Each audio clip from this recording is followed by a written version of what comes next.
রোদের মধ্যে হাল শ্বাস কর রোদরে পরে তোমার গায় আমার বাড়ি আয়সা বন্ধু ঠান্ডা পানি খায়া যাও। গরমে ছোটে গান আইয়ে বুঝছেন নি। আরে যদি আমরা মাইয়ে হইতাম তো ঘরের ভিতরে থাকতাম হারা দিন, ঘরের ভিতরে থাকতাম, খানা টানা বানাইতাম আর আমি হয়তো না আইতো আর খানা না খাইতো আর খানা যদি 1920 তো দিত এক ফ্রিটা শ্যামার মধ্যে থাকতাম। আরে বুঝছেন, তাহলে কি শ্যামার মধ্যে থাকতাম।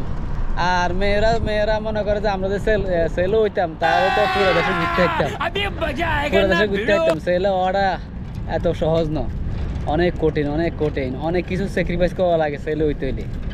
ফ্যামিলি সব কিছু এনিথিং ছেড়ে দূর প্রবাসে অনেক কিছু স্যাক্রিফাইস করতে হয়। আর মেয়ে হইলে তো সারাদিন ঘরে থাকতাম, কাজ কাম করতাম আর স্বামীর গিরগিরানি গালাগালি শুনতাম, গিরগিরানি শুনতাম।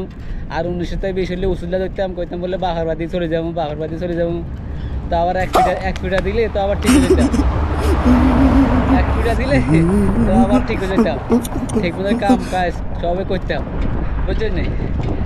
তারাও ঘরে থাকতাম, পিঠা ফুটা খাইলেও তারাও ঘরে থাকতাম, ঘর থেকে বাড়তাম না। আর ছেলেরা তো বাইরে যে রোদ গরম জ্বর বৃষ্টি কোনো কিছু মানে না, না শুধু একমাত্র ফ্যামিলিকে সুখে দেওয়ার জন্য।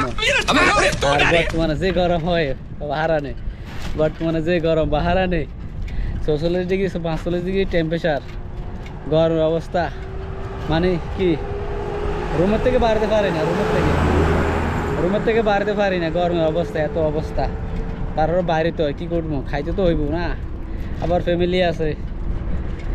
হ্যাঁ, হায় রে প্রবাস, হায় রে বিদাস, কষ্টে